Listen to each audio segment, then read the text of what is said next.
England and Germany didn't become football enemies on a pitch. They became enemies in the trenches first. Every match between these two nations since 1966 carries something heavier than 3 points. Why does one football fixture still get called the old enemy more than 70 years after the guns went quiet? Let's go back to where this really began. Christmas 1914, the first year of the First World War. British and German soldiers were dug into trenches less than 100 yards apart, close enough to hear each other breathing. And on Christmas Eve, something strange happened. Along parts of the Western Front, the shooting stopped. Soldiers who had been trying to kill each other for months climbed out of their trenches into no man's land. They exchanged cigarettes. They sang carols. And in some places, according to multiple soldiers' letters home, they kicked a football around in the mud between the trenches. It lasted 1 day. The next morning, the war continued exactly as before. But something had shifted. England and Germany had already met each other as soldiers, long before they ever met each other as football teams. The first England versus Germany football match didn't happen until 1930, 16 years after that Christmas truce. By then, the wounds of the First World War were still raw, but they hadn't yet become what they would become. That transformation happened in 1938. In May of that year, England travelled to Berlin to play a friendly match against Germany.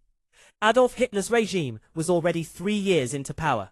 The stadium was packed with 70,000 people, many in Nazi uniform. Before kickoff, English officials made a decision that still causes arguments today. Under pressure from the British ambassador, the England players were told to give the Nazi salute during the German national anthem. They did it. Every single player, arms raised, standing on a pitch in front of a leader who was already planning the next war. England won the match 4-2, but the result barely mattered. The image of English footballers saluting a dictator became one of the most uncomfortable photographs in football history. Have you ever wondered how a single photograph can outlive every scoreline that came after it? That photograph did. 1 year later, war broke out again. This time it would kill over 70 million people worldwide. England and Germany would spend 6 years trying to destroy each other, and football would not be played between the two nations again until the war was over.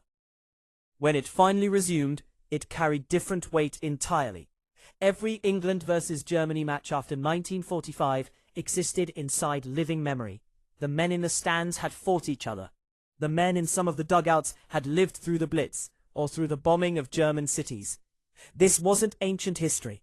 It was personal, recent, and raw. Then came 1966. England hosted the World Cup. West Germany reached the final. On July the 30th at Wembley Stadium, in front of 96,000 people, England beat West Germany 4-2 after extra time.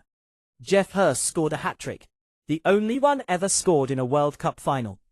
The commentary line, "They think it's all over, it is now," became part of English cultural memory forever.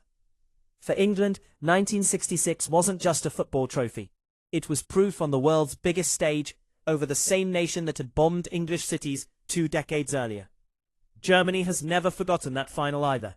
To this day, some Germans still argue England's controversial third goal never crossed the line. Why does one disputed goal from 1966 still get analysed on television 60 years later? Because for both nations, that match became bigger than football. It became the story both countries told about themselves. Germany got its answer 4 years later. At the 1970 World Cup in Mexico, England led West Germany 2-0 in the quarterfinal. Then Germany scored 3 unanswered goals, including a stunning long-range strike from Franz Beckenbauer, and knocked England out. It was revenge. The pattern repeated for decades. Germany eliminated England from the 1990 World Cup semi-final on penalties in Italy. A match remembered in England for Paul Gascoigne's tears after picking up a booking that would have kept him out of the final.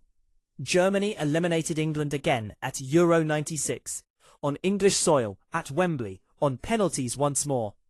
Gareth Southgate missed the decisive kick. 24 years later, as England's manager, he would still be asked about that moment before every major tournament. Why does this one country keep ending England's dreams at the exact moment it matters most? Statisticians have actually studied this. England has lost more penalty shootouts to Germany than to any other opponent in football history. It isn't superstition. It's a pattern too consistent to ignore. But strip away the shootouts, the controversial goals, and the tournament heartbreaks, and something deeper remains. This rivalry was never really invented by football. Football simply inherited it. Two nations that fought each other twice in the 20th century, that lost millions of young men to the same trenches and the same bombing raids, found in football a socially acceptable place to keep competing. Every England versus Germany match lets both countries replay an old argument without anyone actually getting hurt. 90 minutes to decide who has the upper hand, followed by handshakes, followed by both nations going home in peace. That's not a small thing. That's actually remarkable. Most nations that fought 2 world wars against each other don't get to settle their history on a football pitch. England and Germany do, twice a decade, in front of millions of people who grew up knowing the words 1966 and penalties, as if they were part of the language itself. So the next time England played Germany, and commentators call it the old enemy, remember what that phrase actually means. It isn't hyperbole. It's history, still breathing, 90 minutes at a time.